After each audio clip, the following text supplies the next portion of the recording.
If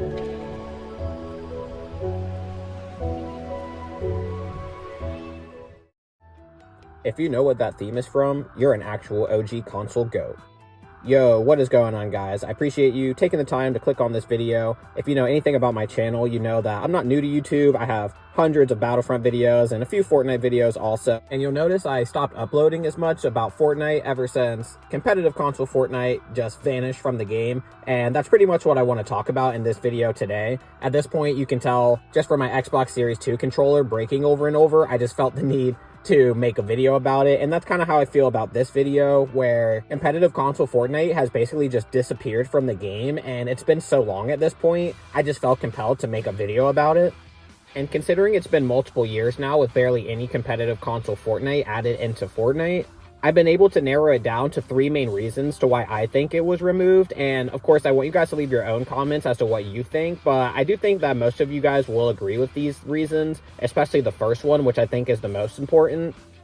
Especially when you consider it's not even tournaments. Epic won't even allow Xbox players and PlayStation players to turn off their cross-platform just to play public matches, which means regardless if it's a tournament or not, Epic is forcing console into PC lobbies, which is a little weird if you don't know why they're doing that. But if you think about it just briefly, it's pretty obvious why they're forcing console players to play with PC no matter what. And not to bore you guys with the numbers, because I know you guys aren't here for that, but just to give some easy examples, of course, the numbers aren't hard to find. You can just go to Fortnite Tracker and confirm that these are not fake numbers. But when you think about the last bragging rights tournament that we had over 3 years ago now, there were 22,000 trios in the last console bragging rights and only 12,000 on PC. And if we skip ahead to the most recent tournament that we had, which was back in November, which was the Reload tournaments, that was the last time console had an event in Fortnite. The last Reload tournament had 19,000 console duos, while PC only had 14,000. And of course, that number would have been way higher, but since there's such a huge gap in the time that we get console tournaments, a lot of console players felt like there was no need to come back, because just because we got that one tournament didn't mean we would get anything else, and they were right about that. We most certainly did not get anything after that November Reload tournament. And so that probably leaves you wondering why, if there are so many more console players than PC players, would Epic want to make all the console players quit the game, especially when you consider that Fortnite is a free game and the majority of the money that Fortnite makes comes from the item shop and from collaborations. You would think that they would want the console money in the item shop, but they obviously feel like they don't need console players' money, and this is the reason why. The reason why it might have been a little tricky to figure out why competitive console Fortnite was removed is because it actually has nothing to do with console players. The number one reason why it was removed from the game isn't because console players like playing against other console players and having fair competition. The problem is, if you take all the console players out of PC lobbies, the PC players are stuck fighting against only PC players, whether that's in pub, ranked, or tournaments. When the PC player is used to playing against console players, it helps them feel like they're good at the game, but when console players are removed from the PC tournaments, the PC player realizes they're not as good as they think. For example, if you have 100 players in a lobby and 75 are on PC and 25 are on console, the 25 console players are mostly going to take up the bottom spots. Therefore, just by having a PC, the PC player is already guaranteed to at least get 50th place instead of 100. But if you put 100 PC players in a lobby, somebody has to get last place, and the PC player will realize they're not as good as they thought. They're only good if they fight against console players. Now, the obvious counter to this is, why would Epic care that PC players realize they aren't as good as they think? And it's like we said at the beginning, a console is just way less expensive than a PC. Therefore, mathematically, the PC player is usually going to have more money to spend than the console player, and so if Fortnite is only making money from their players based off the item shop, they're always going to prioritize whoever is spending the most money in the item shop. Just think about how many times you've been watching your favorite streamer, whether it's Clicks or Peterbot or Muzz, and they kill somebody in a solo cash cup and they say, "Oh my gosh, you're so bad." The reason why they put console players in the PC lobbies is so not only Clicks can have that experience, just the average PC player can destroy a player in a solo cash cup and think to themselves, "Wow, I'm so good," even though in reality all they did was just kill a console player. And before we move to our second point, when Epic was making this decision, they of course realized that every day a new kid is turning 13, and when that kid is turning 13 and he asks his mom for a PC or an Xbox, he's always going to be more likely to get the console which of course makes the console player much easier to replace than the PC player. So even if original console players are quitting the game because all the tournaments are removed, there will always be a new 13-year-old that's just playing Fortnite and begging their mom to get them the new skin. Now that we've discussed the biggest and most obvious reason competitive console Fortnite was removed from the game, we might as well address the second and third reason, even though those ones are way easier to explain than the other ones, but they still make enough sense to at least address before we talk about what the heck we can even do to fix this problem.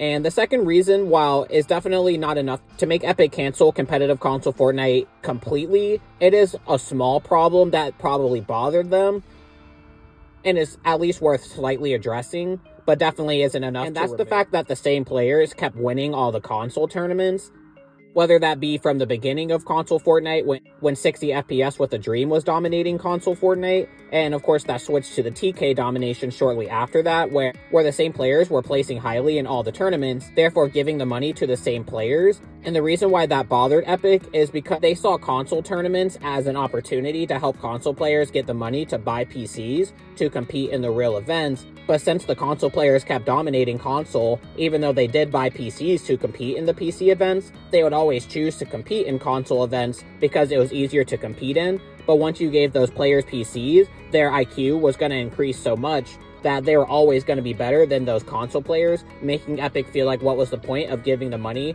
to the same players over and over when those players already had PCs. Now, while I don't think that should have been enough to make Epic completely remove it from the game, I do see it as a reason why they definitely should have lowered the prize pool for console and basically make it so only a few players place at all. Now, the third reason is also really brief, but again, worth addressing before we start talking about how to fix this. And it's, of course, the elephant in the room that some of you might be thinking listening to this, which is competitive console Fortnite isn't completely gone. There are, of course, PlayStation Cups. And we all know the reason why there's PlayStation Cups and not Epic Cups is because Sony pays for those PlayStation Cups. And it's very obvious that by only allowing PlayStation players to play in the console tournament, it's a way for Epic Games to show Microsoft that they don't need them. Of course, the only winner in that is Sony, considering now more Xbox players will quit the game as they don't have enough money to just buy a PlayStation. Therefore, they're not spending money in the item shop, which makes the Xbox player lose and Epic miss out on money, which means Sony is the only winner, which is kind of funny considering they're the only one paying. But that's for another day. Now that we're towards the end of the video and we can discuss what can we even do to fix this problem, we have to remember that all of this is based off the information that console players don't need money to have tournaments. There are more console players playing console bragging rights where second place gets nothing and first place gets a Twitter shout out from the competitive Fortnite Twitter account. There were still thousands and thousands of console players willing to play for free. All the console player wanted was a chance to only play against console players so they could feel like they're playing a fair game. But Epic will always cater to the PC player because the PC player spends more in the item shop. Therefore, they're willing to sacrifice all their console players to help the PC player feel like they're good at the game, which makes the solution very obvious. And there's really only three solutions. The first is obviously the worst, which is you can just quit the game completely and not give Epic time or money. But of course, if you're like me and you really like playing Fortnite and you find it fun to play, that leaves you with two options. The second is, of course, also difficult, which is just to get a PC. And I know a lot of Fortnite players, especially the ones on console, are usually younger, maybe from, I guess if you can compete at 13, it doesn't matter if you're a 10-year-old playing Fortnite because you can't make money from the game anyway. But let's just say from the kids that are 13 to 17 or 18 that are just in school, of course, it's going to be hard to save up $1,000 for a PC and then, another $200-300 for a monitor. And then, of course, you're going to need a decent controller and a headset. Most kids don't have $1,500 to just spend just to play video games. If you're an OG console goat and you know that intro was from Gronky, then you probably know who Griffs is, who is probably the last console creator who consistently makes console Fortnite content at this point. And he's the closest we have to anybody who can host some sort of scrims. The goal of this channel, as you can tell, considering the name is Console Fortnite 14, is to support console players as I feel like besides Griffs, there's no one to stand up for console players and give them what they deserve, which is simply fair competition. Like we say, it's not even about the money. It's just the ability to play fair Fortnite, which is why there should be a reason to disable cross-platform so that an Xbox player or a PlayStation player can queue up in a public match and know that if they die, it's not because somebody spent more money than them, it's just because that player was a better player, and fair competition is truly what console players deserve.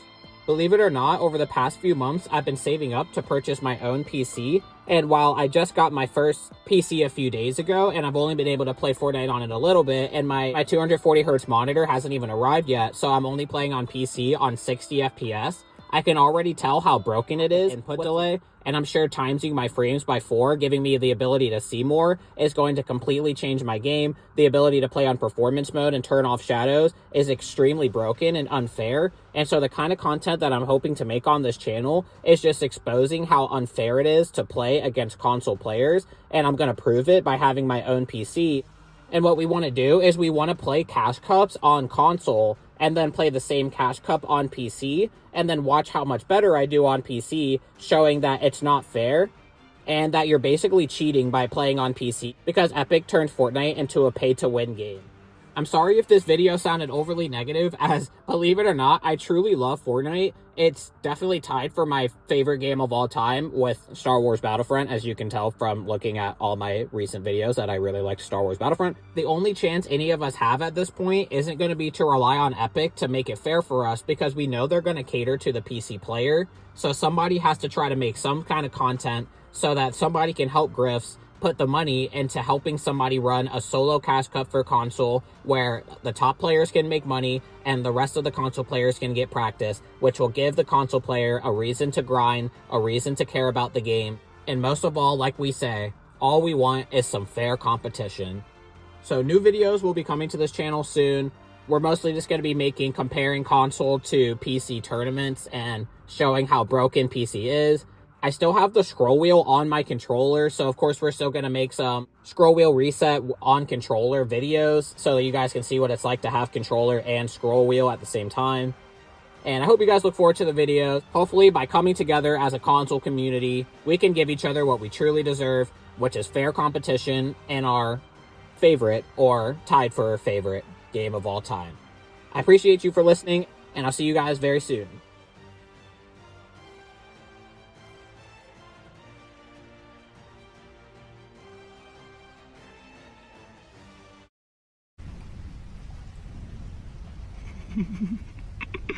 No, I can't laugh yet. I've got to hold it in.